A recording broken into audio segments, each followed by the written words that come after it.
DMTV Info, votre chaîne d'information en temps réel. La politique, la santé, le sport, les faits de société, la musique, les rumeurs et bien plus encore. Vous découvrirez cela dans notre chaîne DMTV Info.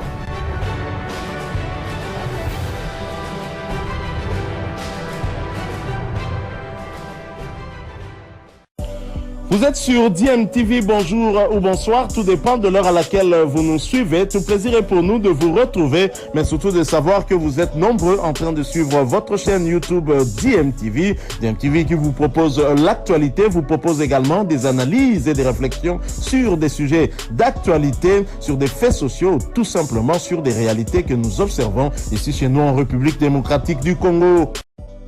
Éliminatoire du CHAN 2023, Algérie 2023. Les Léopards de la RDC en match de préparation ont été accrochés par l'Union sportive Tinkunku de Kananga. Otis Ngoma continue donc de peaufiner son groupe en prévision des éliminatoires du CHAN Algérie 2023.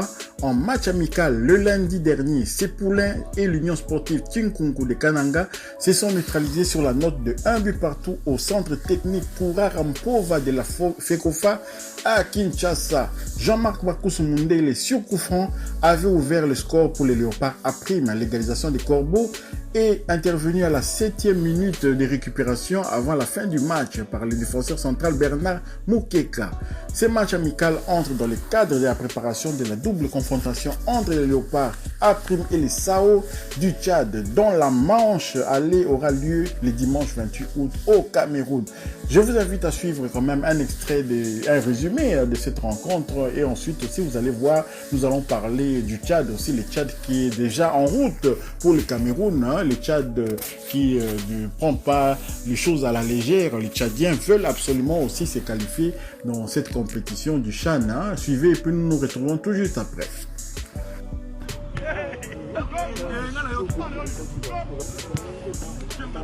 Les léopards locaux de la République démocratique du Congo ont partagé sur les scores d'un but partout avec les Corbeaux Kanangais de l'Union sportive Tinkunku Sanga Bilembi.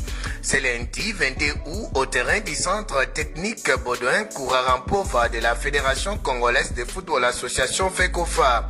Le match amical s'est inscrit dans le cadre des préparatifs des éliminatoires du championnat d'Afrique des Nations CHAN pour les Léopards et du championnat national de la Ligue nationale de football l'INAFOOT division 1 pour les Corbeaux.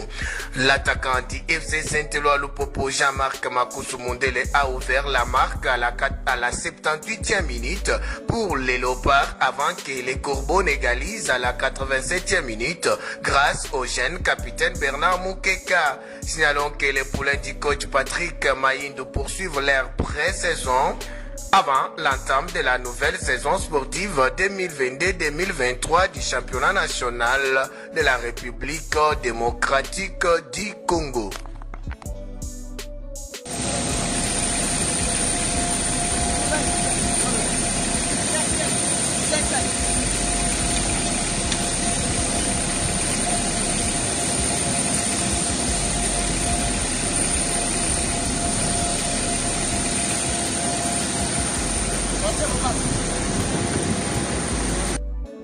Voilà, nous sommes de retour. Vous avez suivi les résumés de cette rencontre entre la RDC A-Prime, les Léopards A-Prime du coach Otis Ngoma et puis l'Union sportive Tinkunku de Kananga, également présent à Kinshasa. Beaucoup de clubs comme ça de l'intérieur du pays sont vraiment présents à Kinshasa pour préparer leur saison. C'est vraiment dommage parce qu'il y a un problème d'infrastructure. Je pense qu'on devrait en parler en long et en large lors des états généraux qui auront lieu à Kisantu, à Mbouela Longe.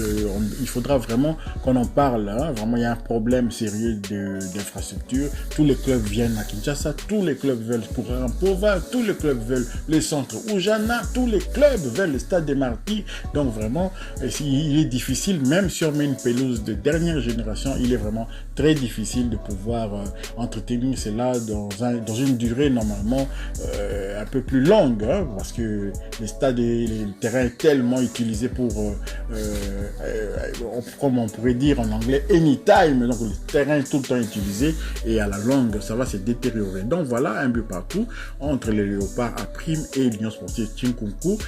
évidemment, pas de conclusion hâtive. Vous savez toujours que les clubs auront toujours une meilleure cohésion que les sélections. Mais si les joueurs ont presque les mêmes niveaux, ça peut donner ce genre de résultats. Mais si vraiment il y a un écart de niveau, si par exemple c'est ce Tchinkoukou qui joue contre les Diables Rouges de Belgique, ou bien contre l'équipe nationale de France, ou bien le Sénégal de Sadio Mané, croyez-moi, ils vont pas faire un but partout. Donc voilà, c'est juste pour vous dire que c'est un peu normal qu'il y ait beaucoup plus de cohésion entre les joueurs d'un club par rapport à une sélection.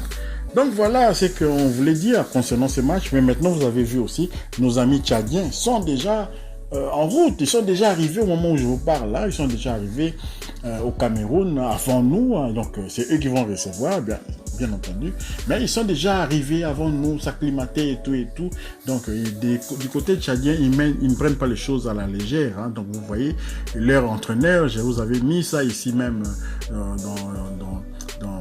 sur notre chaîne ici, qu'ils connaissent vraiment bien les Léopards. Ils ont suivi les 2 matchs de préparation des Léopards contre le Congo-Brazza, tandis que nous, on connaît rien. On va découvrir sur les terrains, et puis à partir de ce qu'on verra peut-être après les quarts d'heure du jeu, c'est là que le coach Otis Ngoma va commencer à faire des réglages. C'est pas comme ça que les choses doivent fonctionner. C'est pas vraiment comme ça que les Léopards de RDC doivent fonctionner, et je pense que Sébastien de Sabre va mettre en place une cellule de scouting, parce qu'on n'a plus besoin de tâtonner jusqu'à ce niveau-là et puis après chercher des excuses que voilà, donc on n'a pas encore commencé les championnats. Tu vois les excuses qui sortent toujours après là. Il y a moyen quand même de visionner notre adversaire, de connaître les points forts et les points faibles de cette formation, même si a priori dans la tête déjà on est en train de se dire c'est déjà gagné, c'est gagné. Les Tchad, ça représente quoi? On connaît même pas un seul joueur tchadien. Donc, mais sur le terrain, on ne sait pas ce qui peut se passer. Donc voilà ce qu'on pouvait dire dans ces sujets. On vous a présenté les Léopards et puis on vous présente aussi les Tchadiens. On va continuer comme ça, à les surveiller un peu jusqu'au jour du match, et en espérant bien entendu que la RDC va limiter les dégâts au match aller avant de venir conclure ici à Kinshasa. Ça va faire quand même plaisir au peuple congolais, assurer déjà d'assister à une compétition l'année prochaine. Si vous avez aimé partager cette réflexion quand même de DMTV, vous pouvez aussi vous abonner pour ceux qui ne sont pas abonnés, activer la petite cloche de notification. Elle vous permettra de ne pas manquer les prochaines vidéos que nous mettrons en ligne. DMTV vous dit à tantôt, à bientôt, parce qu'on a encore peut-être un dernier sujet à vous proposer avant la fin de la journée. Au revoir. Quelles sont nos chances contre la République démocratique du Congo? Et surtout, coach Mohamed Lamine Abakhtar, connaissez-vous cette équipe de République démocratique du Congo qui a remporté la compétition en 2009 et en 2016? Oui, comme vous l'avez dit, la République démocratique du Congo a gagné 2 fois la CHAN déjà. Et je voudrais vous dire, c'est pas la même équipe qui a gagné la CHAN, parce que Mais il y a l'expérience. Il y a l'expérience, vraiment, ça compte aussi dans le groupe. Donc il faut reconnaître aussi qu'ils ont beaucoup de joueurs qui jouent dans Vita Club ou qui jouent déjà dans tout puissant Mazembe. Donc je pense l'effectif, c'est le meilleur de ce club qui se retrouve dans cette équipe de la RDC. Donc pour nos chances, je pense que la chance, nous avons aussi notre chance à jouer contre cette équipe, parce que nous avons aussi, c'est nos joueurs locaux qui jouent, c'est des joueurs qui se connaissent déjà, qui ont un automatisme entre eux. Donc notre chance, nous l'avons gagné aussi au terrain, tout comme eux, leur chance au terrain. Donc personne ne peut prédire avant la bataille que je pourrais gagner. Moi, la chance, c'est par rapport au travail que vous faites, par rapport à la stratégie que vous mettiez en place, c'est ce qui va attirer la chance vers vous. Mais pour parler de manière triviale, c'est du 50-50 ou bien du 70-30 en faveur des Congolais? Bon, pour moi, je dis 50-50. Pourquoi pas? Parce que j'ai vu l'équipe jouer. Ils ont joué déjà 2 matchs amicaux. Donc, avec le Congo, j'ai vu le match où ils ont fait un match nul. Et le dernier match, ils ont gagné. Donc, ils sont en train de tourner aussi leur effectif. Donc, ils se cherchent pour poser une équipe comme il se doit. On les fait aussi la même chose. Donc, la chance, toujours, c'est 50-50 pour nous.